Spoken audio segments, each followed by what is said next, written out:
Hey everyone, today we're taking a look at the Primary Arms 3X microprism.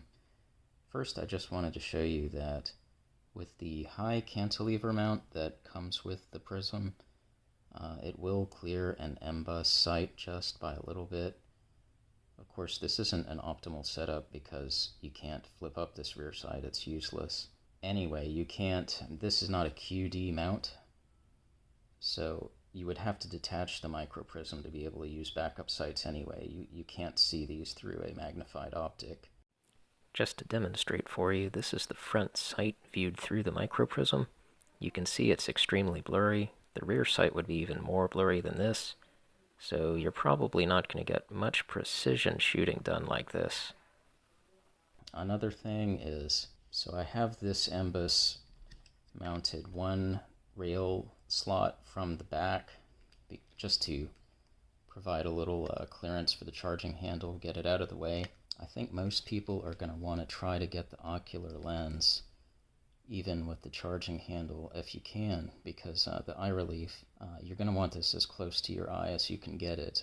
Primary Arms says the eye relief is 2.75 inches, and I think that's about right, with about an inch of leeway either way, but at least for my comfort, I'd like to get this a little more rearward. So what I decided to do is get a QD mount to replace Primary Arms mounts, and this is the AD-B5 mount from American Defense Manufacturing. It is QD, obviously.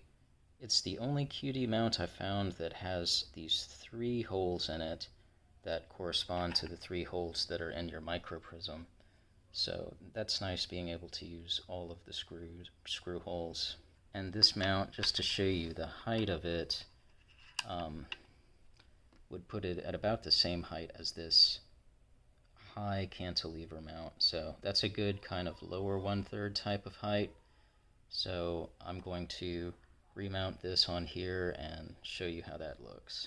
And just to show you, the 3 holes on the mount match up to the 3 holes on the microprism. Alright, here's our 3X microprism on the ADM mount. I wanted to use just the ADM mount without any of the cantilever risers that come with the Primary Arms microprism, but I wanted to get the ocular lens as rearward as possible for eye relief. So what I did is I've got this mounted 1 slot forward of the rearmost slot, and that's to provide clearance for the charging handle. With it here, I can get my whole finger around the charging handle. It works pretty well. If I go all the way back,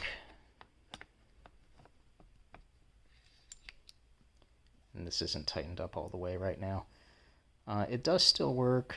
I can't get my finger all the way on the charging handle. I'd just be using the edge there. It's workable, but not ideal, so I'll probably still play around with this a little bit to see what I like best. The backup sight is now in front of the optic. Of course, that's a little weird looking, and it is usable, and really, it's a backup sight. I'm probably not going to use it anyway. But now at least I can use it. By the way, in case you're wondering, this AR is one that I built myself. That's a Raptor charging handle. It's my favorite charging handle. Not too many people would argue with that, but some things you might argue about. It's an Anderson lower and the Magpul bad lever. I like them. They work for me. I've never had a problem with them. Curious what you think. Let me know in the comments. Alright, now we're looking through the microprism. It has a very good picture. It's clear. It is clearer than a comparable red dot plus magnifier.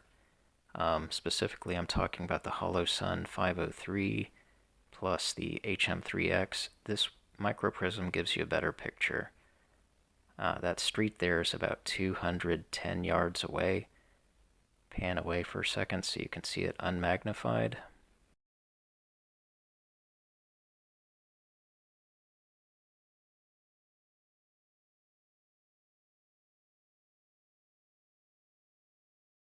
Now just moving around a little bit to show you the eyebox. It's not super tight, but it's definitely not red dot kind of infinite eye relief.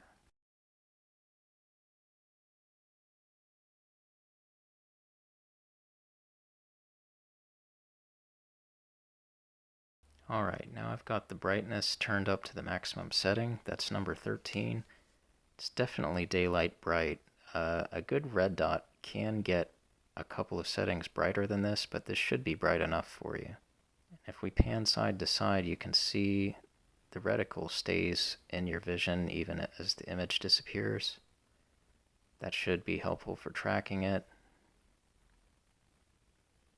If we back up, you can start to see that scope shadow, but the image doesn't totally disappear for quite a ways.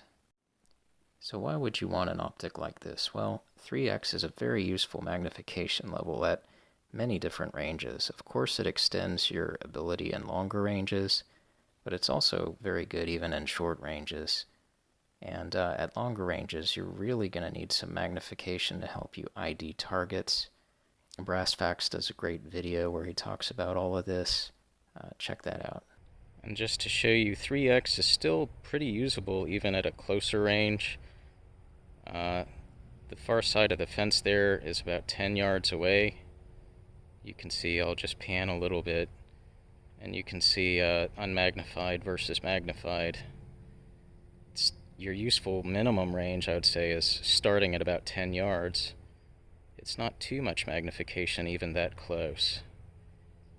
Now if you're like inside a house or something, this is probably too much, but basically in any outdoor situation, it's not going to be too much. That's all I have for today. Thanks for watching.